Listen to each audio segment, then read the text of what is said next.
All right, welcome to episode 2 of the Champions Table. I'm here with Jeff McKnight. I'm Shay Koger. Jeff, we got a lot of feedback after our first episode. Some of it might not have been so good. I said about 20,000 times, and there I go again. Some of the things that you said about our women's team, what they were a little sassy. You called our guys strong and alphas, and then the women were sassy, and they got a little offended by that. Oh, they couldn't. Those women couldn't have been offended by that, and I meant it in the most flattering type of way. I didn't say they had a bad attitude. I just said they had an attitude, and they've got an edge to them, and they're definitely sassy. So I don't know that any of them would deny any of that, but I think a good, strong attitude and a little sassiness on the court is probably what makes them professional pickleball players. Oh, that's a good answer. Can't even get mad at that. We were going to use it as motivation for the rest of the year. No, I don't. I know those five women I mentioned, and again, I don't know Angela Simon at all. So the five I mentioned, I know, to varying degrees, but they're all excellent pro players. But there's no denying there's no, wallflowers in that group. They're gonna have their opinions, but again, that's what separates them from your average pickleball player. That edge. There's some high level athletes there that have played college sports and beyond. So they're driven by something, and a good strong attitude is a positive quality to have in this league. Yeah, you're right. Well, we had a great time in Utah with our OKC team. One little announcement you probably didn't know about, but OKC will no longer be the Punishers this year. We're going to go with OKC Pickleball Club, if I'm not mistaken. Excellent. I did not know that. I don't think that's the only breaking news you have for us this week, Shay. Well, another piece of news is that we are going to interview Zach Hunter in a little bit.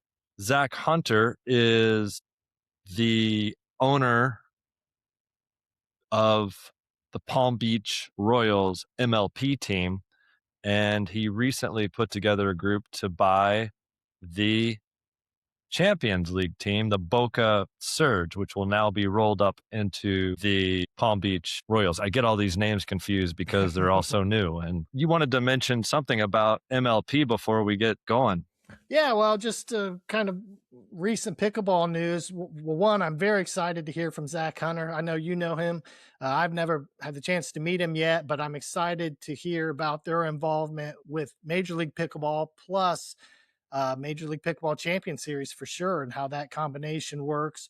Yeah, this past weekend was the first weekend of Major League Pickleball, and to me, it was exciting. It just emphasized how much I like Major League Pickleball and the team-based professional format opposed to a typical PPA tournament. I just think that it was exciting to watch. I watched probably every day that it was on, including the finals. I thought Ben Johns played out of his mind, kind of cemented the fact that he's the best player in the world and he's going to stay there for a long time. He was motivated and he played incredible. And there was high level pickleball all weekend, and the crowds. Have you been to the Pickler Universe in Dallas? I know we're I going to be did. there I a went couple I went times this last year. year, and when they were just finishing it up, and it's really cool.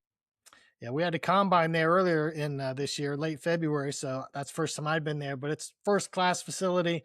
The crowd was wild there. So I love Major League Pickleball, and that was a fun thing to watch this weekend. I know you were busy out in Utah with your spa retreats and your cold plunges and your team bonding and things like that. I was power washing my deck and doing some other things around here, but I kept an eye on MLP and it was fun. Yeah. Well, I watched a little bit, and one of the things that I noticed, and it was a little depressing because I saw Tama, the 15-year-old, and Ben Johns play, and I'm just like, okay, we have zero chance to ever come close to these guys. Well, that's the beauty of our league. We don't have to worry about them for a long time. Those guys are so quick, so good, so amazing. Yeah, that's fun to watch. It's definitely another level. up, but yeah, it's fun to watch and fun to aspire to get to that point. Yeah.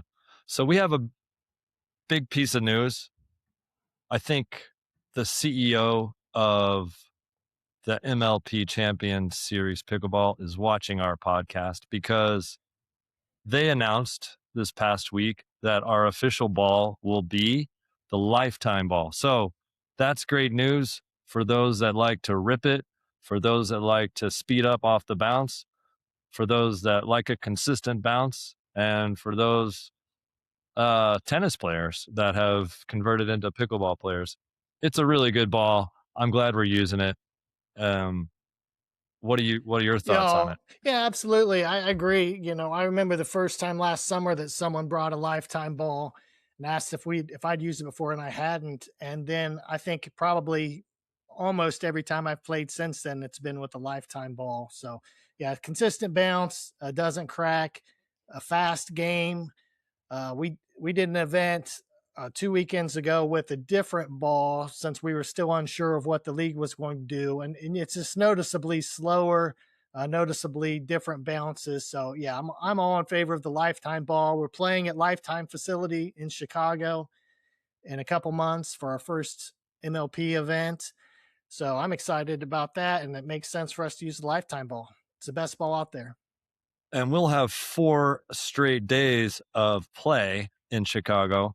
Half the teams will be playing on Thursday and Friday. The other half will be playing on Saturday and Sunday. What day are the Columbus Hotshots playing? Yeah, the Hot Shots are with the Oklahoma City pickleball team. That's the official name, correct? OKC Pickleball Club, I believe. KC Pickleball Club. Well, we are Saturday and Sunday with you all, so there's a chance. We haven't seen the team battle schedule yet, but we are playing in the weekend, and so there's a decent chance that we will play against each other. All right, awesome.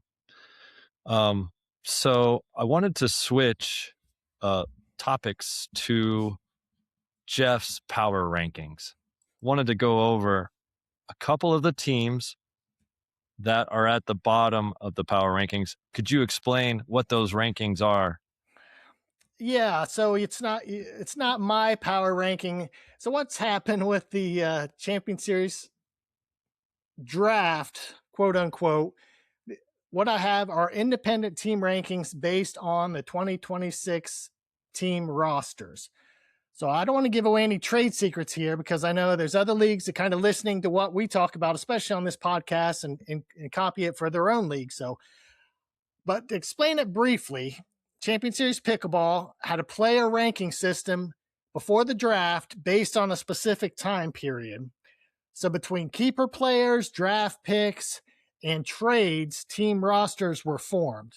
So what I've done is reviewed those rosters and calculated the total player rankings on the teams, and we'll list them in order 16 through 1. So all I did was some basic calculations based on the ranking system that was approved before the draft. So it's not any personal feelings towards anything, because and I'll even mention it on the 15th team that things certainly would have changed based on different parameters, but that's in a nutshell how these rankings were decided. So yeah, over the next lot of podcasts, we'll talk about every Champion Series team, which is exciting. All the way up to the top. All the way So up to the top. what is the team that came in 16th place Well, and I do in the want power to rankings? just as a side note, there were parameters in place to ensure that all 16 teams had the ability to draft similarly ranked teams, but that was kind of thrown out the window. There was an exception process granted, which kind of led to some huge variance in the power rankings. We won't get into specific numbers, and I don't like talking about specific instances because I don't really want to bring players involved, but there were some discrepancy. There were some exceptions, some things kind of got thrown around. I don't want to, talk a whole lot about it. I think that's a different topic for a different podcast. I don't want to get all worked up here. I'm trying to keep my blood pressure down and try not to get any more gray hairs over this process. So, but Shay, as you and I know, matches are won on the court. So they're not one on a power ranking spreadsheet. So the spreadsheet's just by the numbers, and that's what we're going to go by. Looks like I picked the wrong week to quit drinking. Wrong. We could quit sniffing glue. So where are we? What's number 16? What is right. Yep. So number 16 is the Austin Ignite. So Austin has two returning players from last season, co-owner Scott Trevathan and Meredith Geiger Walton, who had a great rookie season, including one undefeated weekend. Wow. So they have 10 new players. 10 of their 12 players are new to the Austin Ignite, including Jane Ayala. Co-owner Shona Kerr has impatiently been waiting for the last two seasons to age into the league, and now she's here. So welcome, Shona. Oh, I need to update this because Shay, you have breaking news. Breaking news. My screen still showed a former roster. Dana Mayette is no longer on the roster. She had some family issues, and family comes first, above pickleball, just barely. So Lily Kordich is taking her place. I don't know if that's a permanent substitution or just for the first several weeks, but that is what is happening. Well, Lily is listed on the team website, so I didn't know that until you told me earlier today. So you can look at all team websites. It's still the old nplpickleball.com, but if you click on there, you can search every team roster. So yeah, Lily, yeah, Dana, it's unfortunate Dana had, I know that she was struggling whether or not she'd be able to play this year. I saw her play in the St. Pete tournament in January, and she's an excellent player. So I was really hoping she would be able to play in the league, but I'm sure she'll be back for future seasons. But yeah, Austin getting Lily Cord, who took last season off. Yeah, she's an excellent player and a good spot there in Austin. Yeah, she is. Dana Mayette is a former North Carolina State tennis player. She played with another, what would have been a teammate, Daniel Murphy, and that didn't get to happen, at least at the beginning of this year. Also on Austin is Danielle Rios, and one of my favorite players to watch is Amy Taylor, your former teammate from last year. Yes, if I may. Yes. Amy, I met her last year in California, at Beth Bellamy's house. We played some pickleball. I'd never heard of her before. We went out on the court and she just started slamming everything for winners. And I was like, wow, this is going to be a fun year. Yeah, she's a great player. Another returning player is Raina Ackerbrand. I'm sure you've played against him from Utah. I did. Played with him, against him, when I was with the Columbus Hotshots, America's team. So he's, it's interesting that Lily and Raina are both back after a year off, because if I were to think of like a equivalent player of the opposite gender, I kind of think of those two because they've kind of got left-handed power players, tough, aggressive players. So for both of them to be back after a year off and both on the Austin Ignite team, that's kind of interesting and should be fun to watch. Yeah, he hits the ball hard. He's from Utah. He played with some of my teammates before I got out there this past weekend, and supposedly hit a couple of them. So that's good. Got a little body bag in. Woke him up a little. Also on Austin Ignite is Bill Brown, Saad. You say Saad's last name? I would say Ipsias, but okay. Saad is an amazing leader. The guy is like a teddy bear off the court. And then last year, he became the de facto leader of the Princeton team. He would lead his team in warrior chants before team battles and would really get the team pumped up. So I'm interested to see how his leadership translates to the Austin team. Yeah, the other new guys are Daniel Murphy and Mark Scholes. Well, Daniel Murphy, I've just known for 20 something years. We met on a plane from Sao Paulo to Florianopolis in Brazil. He's probably been to Brazil 15 or 20 times. He loves it. He's from Michigan. I don't understand why he wasn't picked up by Detroit, but he would have been a perfect pick. And it's uh, the luck of Austin Ignite that they got to keep him. Yeah, kind of to circle back what you said, I think this Austin team, so if we look at it as a whole, I think it all starts up top with the Cyclone, Saad Ipsasis.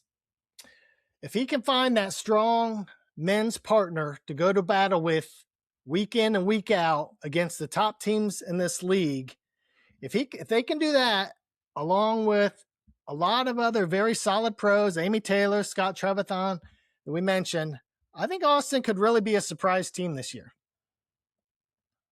I think they have some very solid players. What I don't quite understand is that they had the number one pick and didn't get a top 16 player. Well, I think what it could be was just what you mentioned earlier. I think that they probably recognize the leadership qualities of Saad and wanted to bring him in with those leadership abilities. They've got 4 players from the state of Texas. And so maybe they were thinking that they were going to rally around Saad, use his motivational abilities, and to get the most out of every player on the team. It's a very political answer there, Jeff. But it might be true. Yeah, they have some solid players. I look forward to seeing Lily Kordich is an amazing player. She's done some serious damage at the US Open. I've seen her on TV. Oh yeah, she's really fun player to watch. Hey, hey, Hey, look at Hello. that. what's up?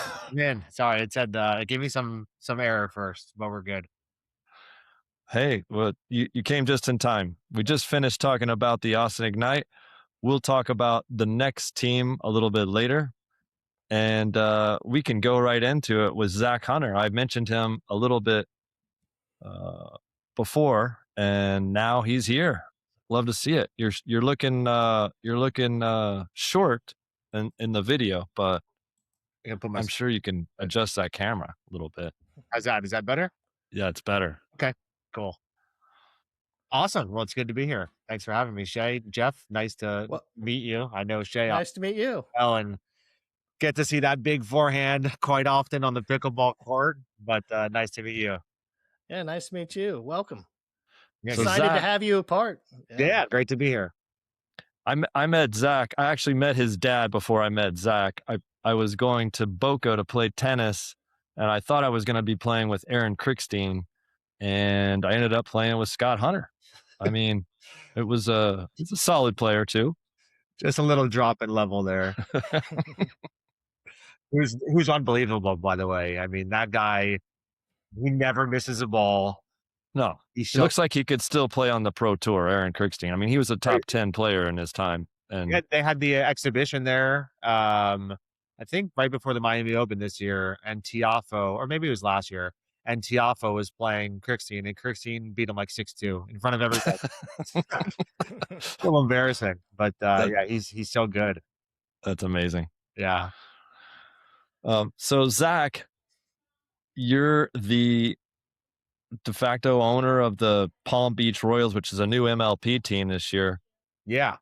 Yeah. So the owner, one of the owners of the Palm Beach Royals, I can give my background a little bit, but my company, Hyperspace Ventures, which is a tech company that has a venture arm. We're big in the pickleball space on the tech side, and then on the investment side, we bought the Royals from the league in July. So they announced that they were going to do an expansion team, and they had been taking bids, and there was about 5 like major cities or groups that were putting in bids. We already had some ownership of the league through one of our other investments, and they said, like, would you guys be interested?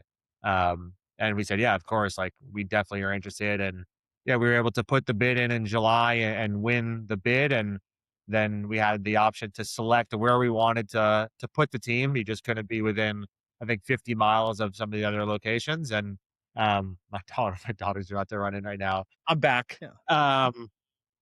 Cool. So I can start over a little bit, but anyway, we were able to get the team, and then we have our season opener tomorrow in Columbus. So they had the first event this last week in Dallas. We weren't a part of that event, and we are a part of the event tomorrow in Columbus. So we'll be playing the Carolina Hogs at 12:30. Then we play the Florida Smash on Friday, and then Saturday I think we have two matches, and then on Sunday how it works now is you have the two pools, and depending on how you finish in your pool, you match up versus the person who finished in the same place in the other pool. So Saturday afternoon at 4 p.m., I think we play the St. Louis Shock, which would be obviously a great test, probably one of the three best teams in the league. And then Sunday would be potentially against Anna Lee and the New Jersey Fives, or the host team, the Columbus Sliders with Andre and Paris and CJ.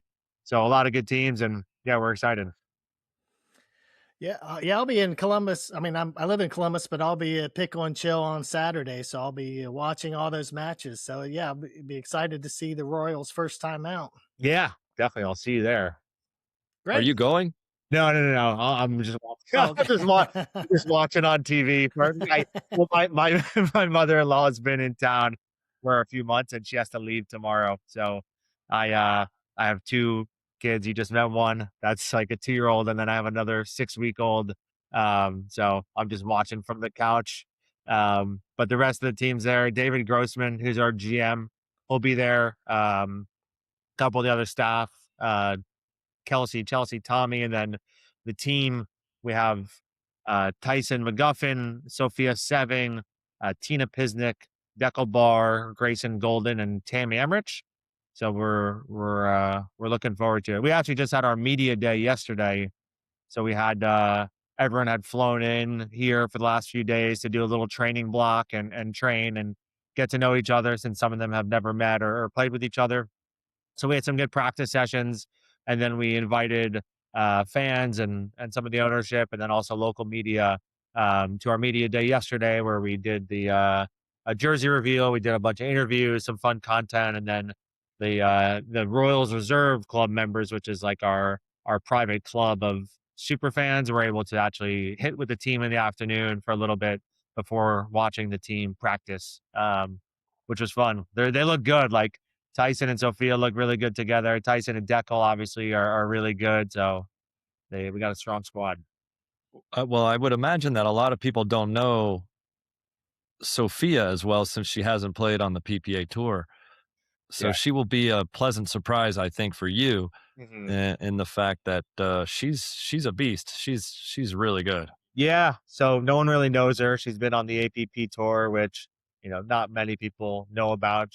Luckily, she's from down here. So we had known about her for a while, and were able to help her get a deal done with the UPA, so that we were able to actually sign her to be on the Royals. And part of being an expansion team was that we had the rights to her. So we were able to, get a deal done and have the rights to her as well, which is awesome, because we get to start with, a really strong woman, which is in MLP, it's tough. Like there's kind of that top tier, and then there's a bit of a fall off, and it's not as deep as the men's side. And yeah, Sophia, I think right now is maybe number 4 in the world according to Duper. So she's like a 6.2 something. Tina Pisnick is a 6.2 something. I think she's number 6 in the world. So we have on paper the number 4 and number 6, rated players in the world for Duper, which makes us the second best team in women's, behind Anna Lee and Georgia Johnson, who are probably number 1 and 3 on that Duper list.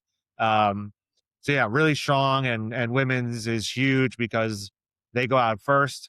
So I think we're going to surprise a lot of people. Like you said, people don't know her. We're not really getting a lot of respect from the critics and the journalists and whoever gives these rankings. But I don't think they realize how good Sophie is and how good our women's team is going to be. And the fact that you can go up basically 1-0 in every match is huge, because then it puts a lot of pressure on the other team's guy team, because if you're going to go down 2-0 now, you just we have to win one mix and we win the whole match.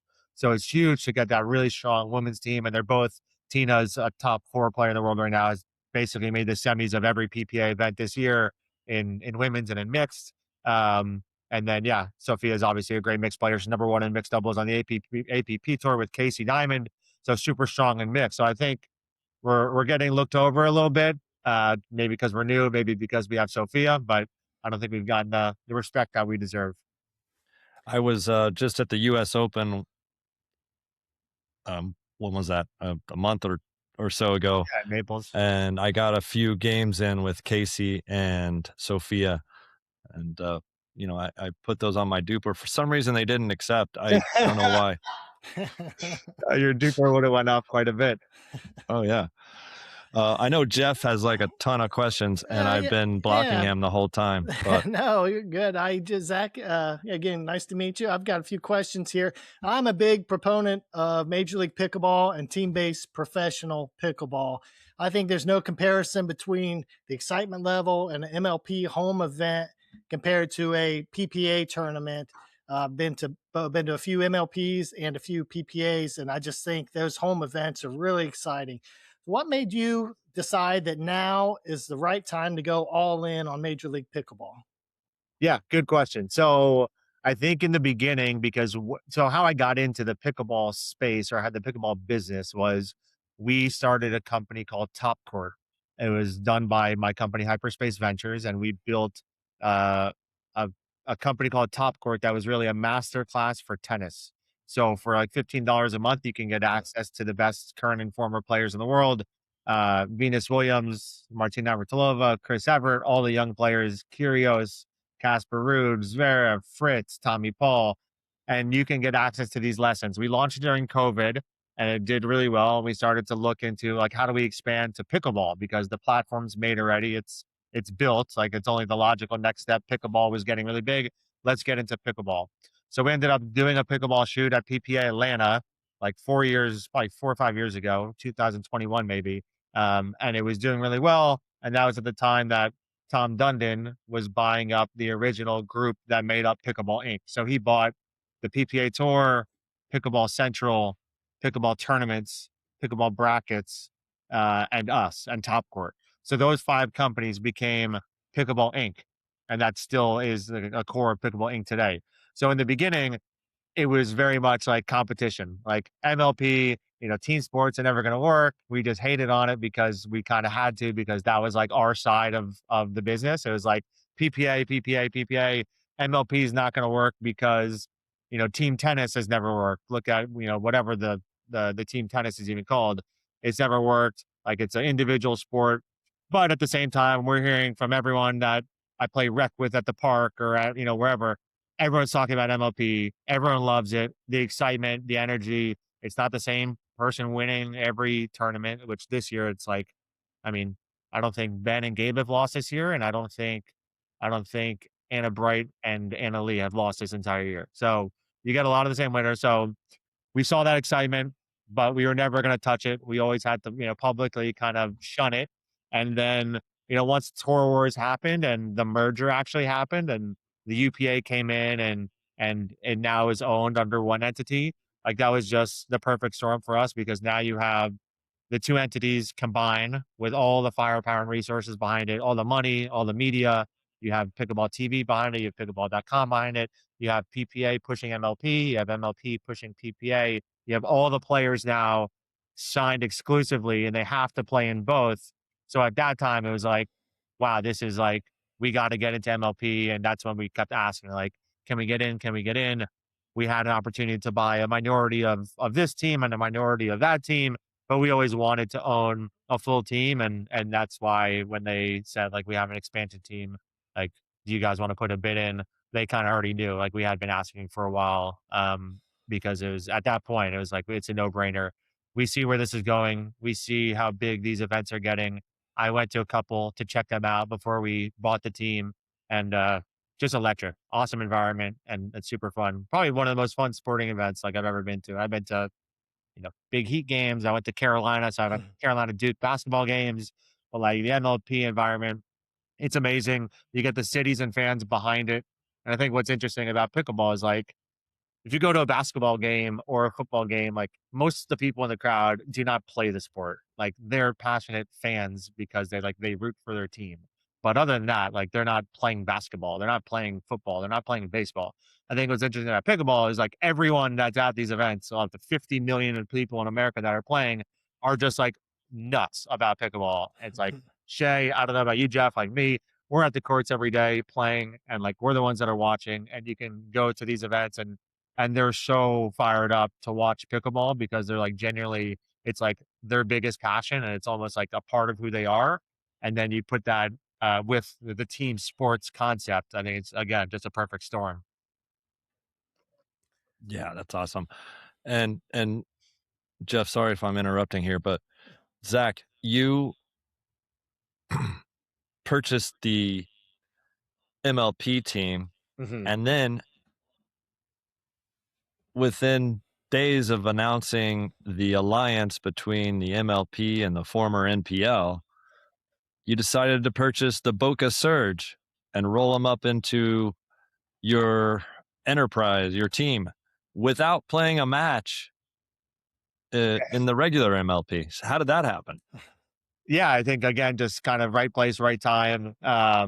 We were never going to, touch anything to do with NPL until, Major League Pickleball came in and obviously further validated the league that the NPL had made. And I had seen the NPL from all of you guys that I play with, and everyone's super passionate about it and like really enjoys it. But it's still just like, random senior pro league that's done well and gets people excited about it, but, outside of the main group of players that are playing it, most people aren't, watching it. They're not consuming it. They don't really care about it. They may not even know about it. But when MLP came in, then it's like, wow, this is the MLP Champion Series. You now can say like, is this going to become the PGA champions? Like, are you going to have in 20 years Ben Johns and Anna Lee? Well, she may not even be 40 by then, but you can have like Ben Johns and whoever else playing in this, and you could see now there's like a very clear path to that's what I think this league will become, and you have obviously big names that are going to start to come in, former ex tennis players, older pickleball players, just big names and big brands, and now being on the same stage as MLP at our events, like you could potentially have Anna Lee Waters and Ben Johns playing, and then like the prime time match could be Agassi or someone with the Vegas team, or if he plays, like you could have that be a bigger draw even than an MLP match because of again the names that could come in. James Blake obviously playing now in the ESPN battle of the sexes. You could see him come in when he turns 50. You obviously have the 40 plus league, which is in there, but it's not as big of a deal. But yeah, I think once that merger happened, we thought like, well, we had the Palm Beach Royals, the pro team. We have, junior MLP, which is our junior team, which travels to MLP and plays. We have all of our amateur events, community events with our minor league pickleball and our corporate events. And we have all these things. And now you have this senior pro league that's combined with MLP. And you have a team that's here in Boca called the Boca Surge. Like it doesn't make sense to have them be here and not be the Palm Beach Royals champions. So it was pretty clear. And then we were able to connect with Rick through Brian Levine. Rick was the owner of the team, and yeah, super nice guy, and kind of liked the idea right away. Saw the vision and saw putting our team and brand behind it, how big it could become, and yeah, we were able to get a deal done. So we're excited for that. I'm still like learning about the champion series. So forgive me if I don't know much. I'm still learning about the regular MLP, and we start tomorrow. There's so many rules, like there's blue cards, like stuff happens all the time. I'm still trying to pick up exactly where we are, but yeah, I'm excited after we kick off the season tomorrow. I'm excited to actually like start to dive more into the champion series, learn more about, all the other teams, all the other players. I've met a couple of the other owners. I've met some people within the league, Ron, who was super nice. So I'm excited to dive further in. But that's kind of how we got to take over or buy out the Boca Surge and have them become the Palm Beach Royals champions. That's awesome. Yeah, that's great. That's very exciting. Yes, certainly for everybody involved with MLP Champions Series. The connection with MLP, it's something we've wanted ever since we got involved. This is our third season, and I just think the exposure and everything else that you mentioned, I just think it's great. You mentioned you play with some Champion Series pro like Shea Coker, Brian Levine. A lot of people think age 50 plus sports are just recreational. Do you think that the MLP Champion Series professionals change that perception? Yeah, definitely. I think there's a lot of really good pros. Obviously, Shea, one of them. Brian, obviously, really good.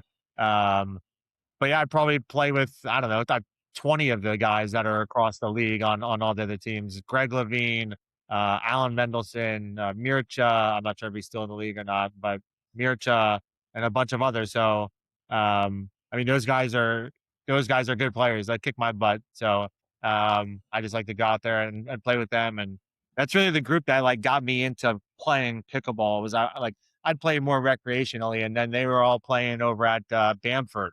So I'd go over to Bamford and I'd be like, those guys, like that was my crew, was like the senior pro crew. So they got me into it. Like they're great guys. They're out there every day talking trash, but it's super fun and nice and competitive. So yeah, I think people that say, it's more recreational, let's say, yeah, go out and play a couple of them. And you're gonna lose 11-0, 11-0 unless like you're a really good player. So I think that takes away that comment. I'm sure Gold member's in that mix somewhere. Daniel Gold. Course, Danny boy. Yeah, I love him. He's probably one of the first guys I play with. I'm telling him we're playing. I'm like, he's lefty, I'm righty. We're talking about who's getting the middle ball. I was like, I was a good tennis player. Like, trust me, I'll take it. And he's like, I actually played in Wimbledon. I go, you can have it. He doesn't ever. Well, I love him. He's like one of the nicest, coolest guys. What a character.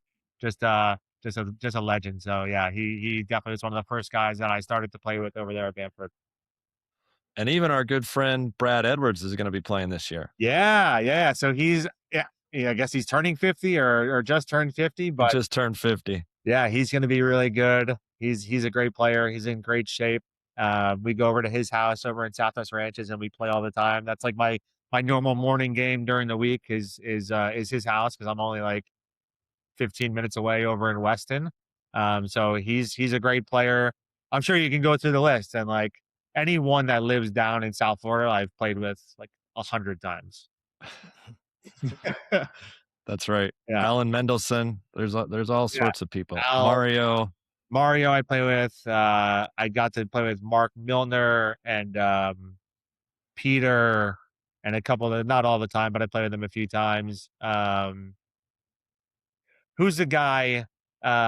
Super nice guy. He plays at the fort sometimes. He's from I think he's from like Texas. He's got a big southern accent. Not Blake Arant, is Blake, it? Blake, yeah, yeah. Is he from Texas? Yeah. Yeah, yeah. He's a good player too. Yeah, he's on my team. No way. Yeah. He's really Yeah. good. He's got Yeah, play some he's games good. where he's just like unbelievable. Yeah. He hits the ball about as hard as anyone I've ever seen. Yeah, he's a good player. Another guy, like these guys are in great shape. So like guy's just a beast, like him, Brad.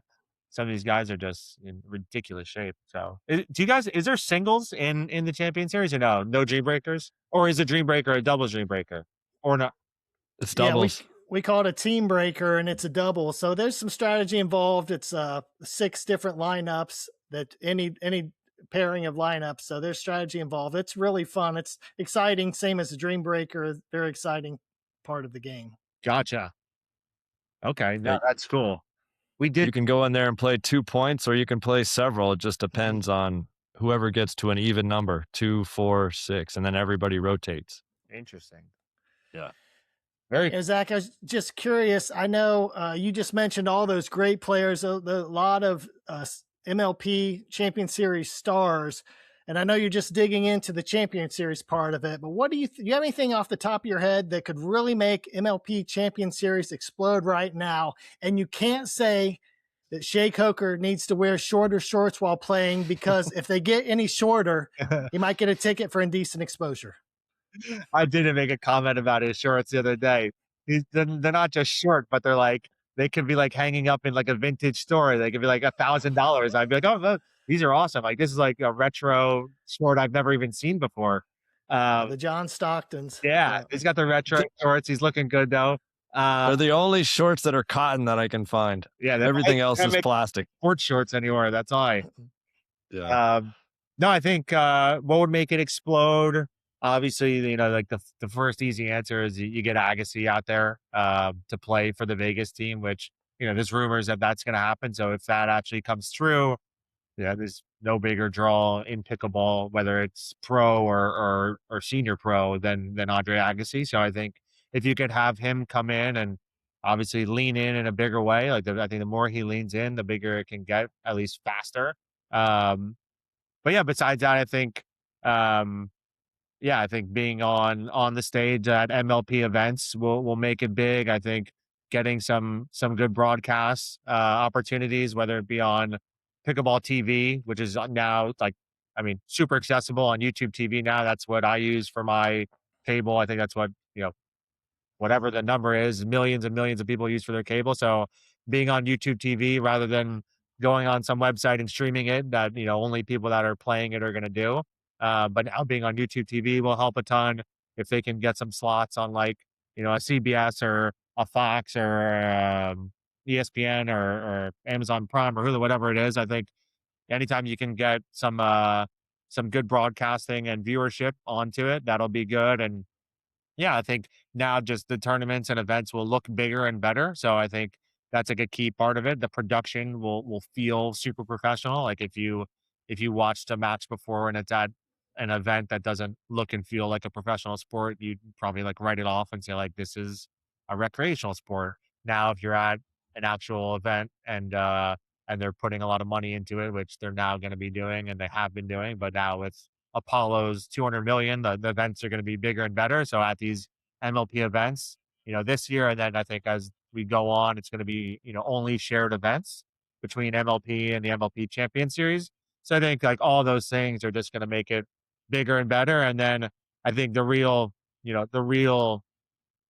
I think growth or the way this really gets big, I think it's just going to be time. Like I think again, some of these pros that are aging out and starting to go into the senior pro league will make it what it really, is going to become. So like you guys are the pioneers. You guys started it. It's incredible. But I think once you start to get the pros move up, it's like senior pro golf may not have been great. And then you have like Ernie Els and you have all these guys come in and people want to watch them. Like people may not know Shea Coker, but they know, well, some people do, but no, but they're going to know. Even on my team, you have Tina Pisnick, who's 45. You have a bunch of these PPA pros that are 40 years old. I think as time goes on and you really start to get those people to age out and go into the Champion Series, I think that's really when you start to see like people understand exactly what it is, and it'll take time. I think until then, it's going to be a nice build up and a lot of wins here, a lot of wins there, and it'll get bigger and bigger. But that'll be like when people really be like, "Wow, this is awesome." You know who's eligible today? That's a pretty good player. Who's that? Matt Wright. Oh, there you go. Well, that would be huge because Yeah. I mean, Matt Wright. This is Steve Deacon's already in it. Steve Deacon. How old's Outlaf Merchant? He's eligible. Yeah, he's about 53 or 54. He had some conflicting schedule this season, but yeah, I think he's trying to work it out where he can play in the future seasons. Yeah, I mean, if you could start to get these people, I think everyone just brings more eyeballs because it's like, they have their brand, they have their following, that people know them and have been watching them for years. And then, yeah, then all of a sudden it's like, what are they playing? For people that don't know, I think, people didn't really understand NPL, or there's just a lot of different things going on out there. Like there's a lot of leagues. So I think obviously, again, the MLP Champion Series it's as good of a brand as you can align with. People understand the Champion Series, and as they start to see players they recognize, then it's going to catch on like wildfire. So I think the future is super bright. It's still very early, like, even for MLP. It's so early. Like you talk to people at the park that play every day, they may not even know what MLP is. Like it's still so early for pickleball in general. But yeah, I think they're only going to keep growing as it's more accessible. You couldn't really watch pickleball until this year unless you had the Pickleball TV app, which was, a nightmare. It never worked. You had to download it. People don't know how to do that. But now you could turn on YouTube TV. You could go on Amazon Prime. Like it'll catch on more and more. And when it's on, the viewership numbers have been amazing. Like everyone saw when they had the Masters in California, the viewership was the highest rated sporting event of the entire weekend, over NBA, over Premier League soccer, over college basketball, some huge games. It beat everything. So when it's on, people watch it. But up until like very, very, very recently, it's been impossible to access.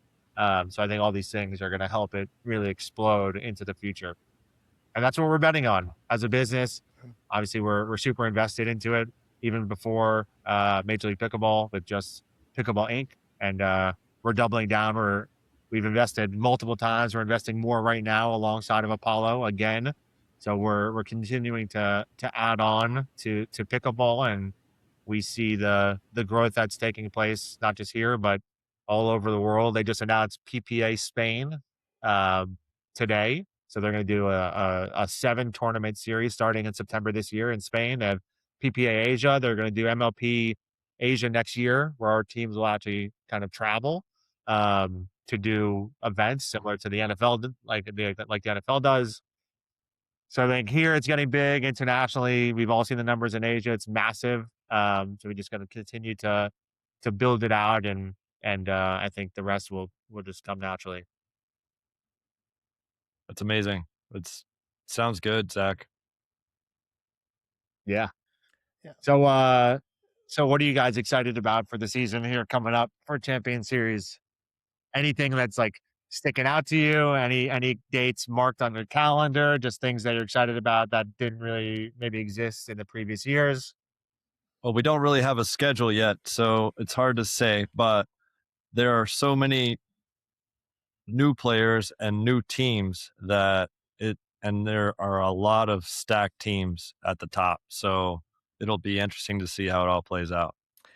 Yeah, and even what you mentioned before, Zach, even with that, and Shay and I talked about it last episode, but with the connection with MLP, I think it certainly has helped maybe get some players that were on the fence and joining the league. And I don't know particulars, but like Lee Whitwell's in the league. She's played MLP events before. Dave Weinbach is back in the league this year. So we have some top players Really? either returning to the league. Yeah, so that's big. You know, I'm all for that. I want the best players. You mentioned Altoff. I've talked with him the last couple seasons, and he, you know, he's certainly looking to play next season. So I want, you know, that's what we want for the league, all the top players.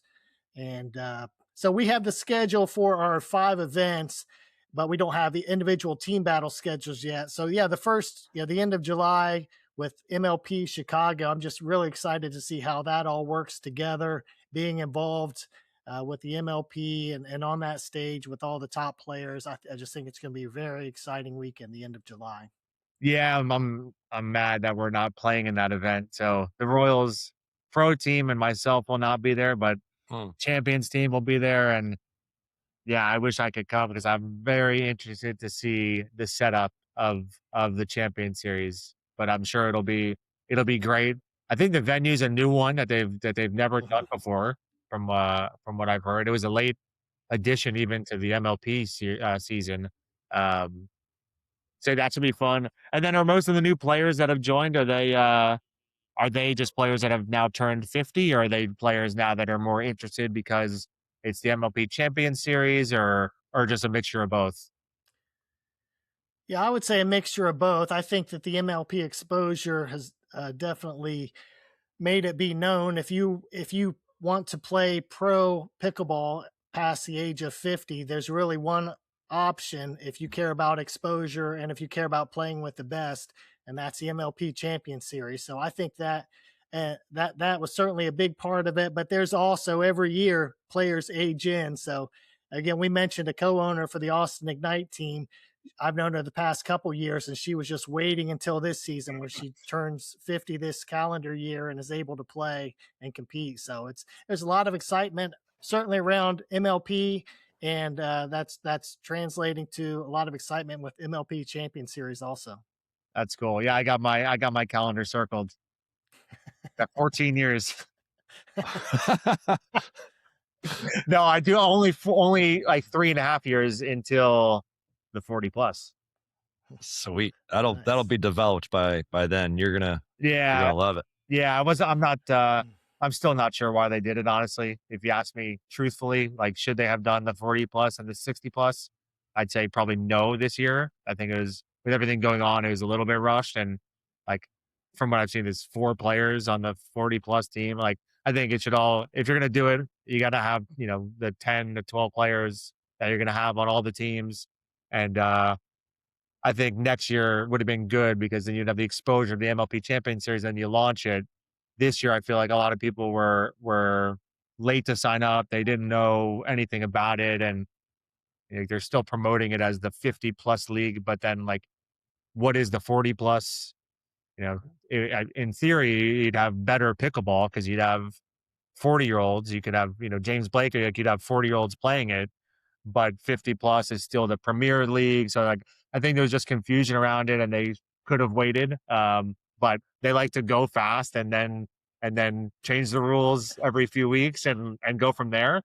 That's just the way it works. It's really cool because it's like that's how my world is. You come from a startup world, the tech world, it's like we just do stuff and then like we'll deal with the consequences later because that's like how it's like move fast, break things. Like that's the tech world. Keep pushing products out. You'll learn from your mistakes. You'll get feedback. So it is nice that they like to move fast. And even though there's bureaucracy, they somehow seem to keep making new changes and adding new things, which is cool. And speaking of breaking the system, Boca seemed to have Boca, which is now Palm Beach, seemed to have come through the system and gone through the draft without picking anyone. They already had their team.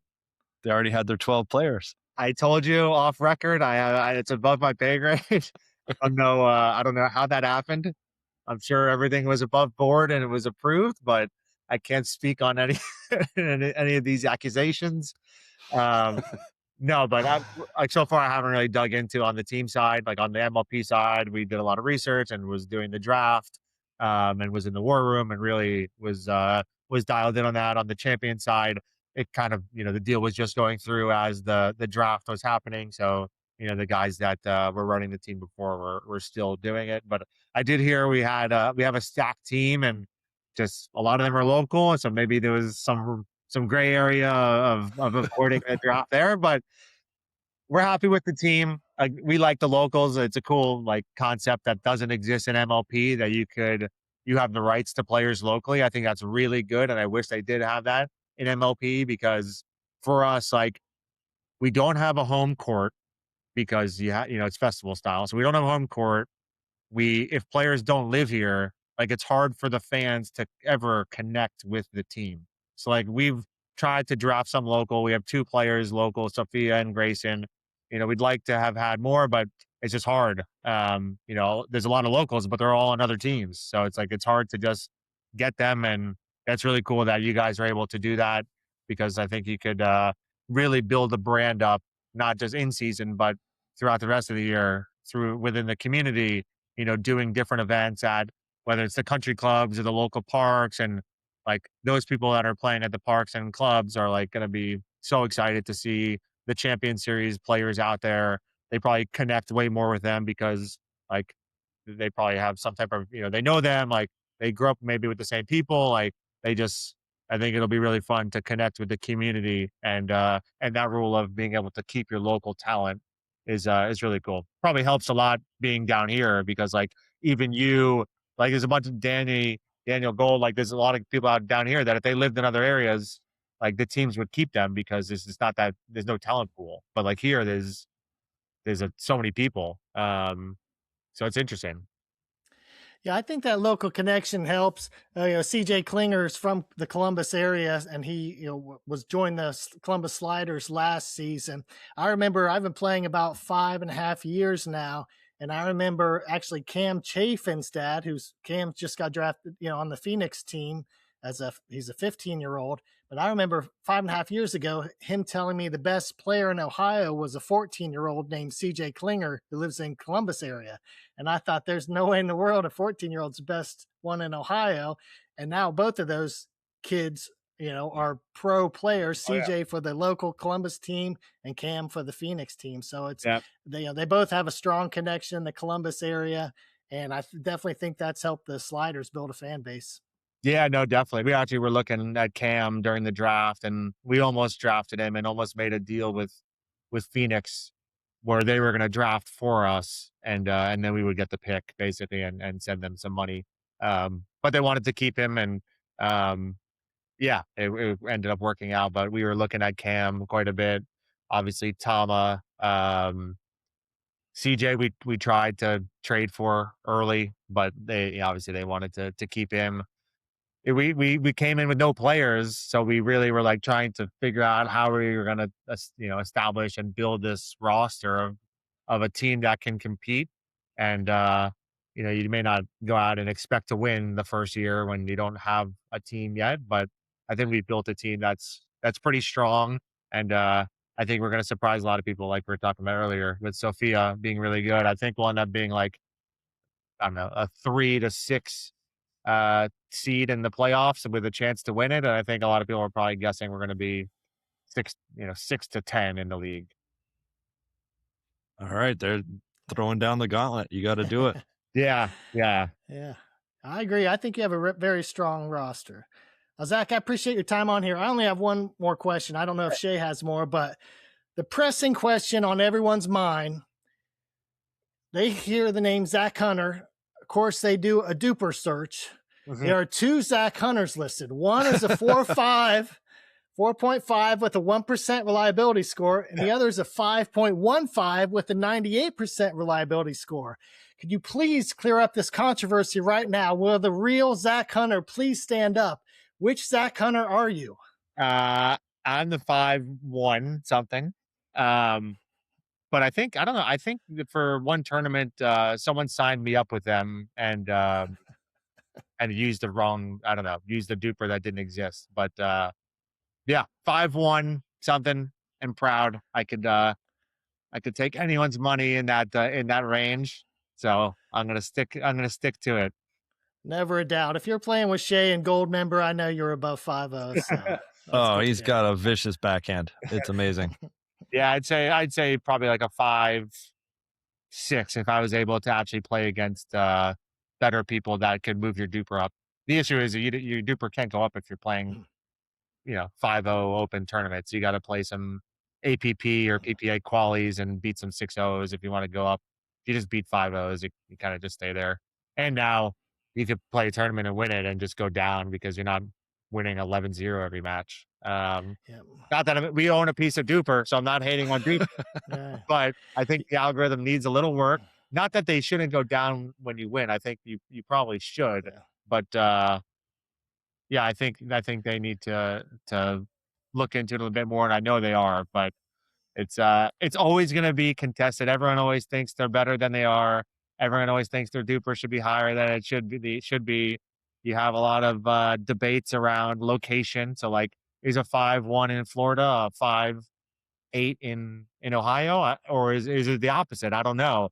You hear people talk about that, and it's it's a debate that will probably never end, but I do like it. We're going to have a lot of time to mix in the MLP Champion Series this year of people from all over the place, including Australia and perhaps another country too, Jeff. Are they coming down just for the summer? They come down. One guy came for every Martin came for every event last year, straight from Australia. No way. That's Yep. crazy. You have a bunch of the MLP people now too, with Danielle Townsend. I forget the other girl. Is it Sarah Dennehy maybe? Uh, Mm. but they got the Australians that I think they're all living here now, at least for the summer, which is cool. But they're good. They got some good players. Joey Wild just got picked up by a team because Luca Mack got I think he's injured for the year. So there's a bunch of Australians coming in. You have the Asian market that you see some good players over there as well, and just blowing up all over. So we'll see. It'd be cool to see if can pickleball get big in Europe and South America. That's an interesting question that I don't know the answer to, but it'll be interesting to see if they can. I think if they can, it'll be huge for the sport. Because I think Padel obviously is going to get big in America, and I think Padel will get big kind of all over. So it'll be cool to see if pickleball can get big over in Europe and South America.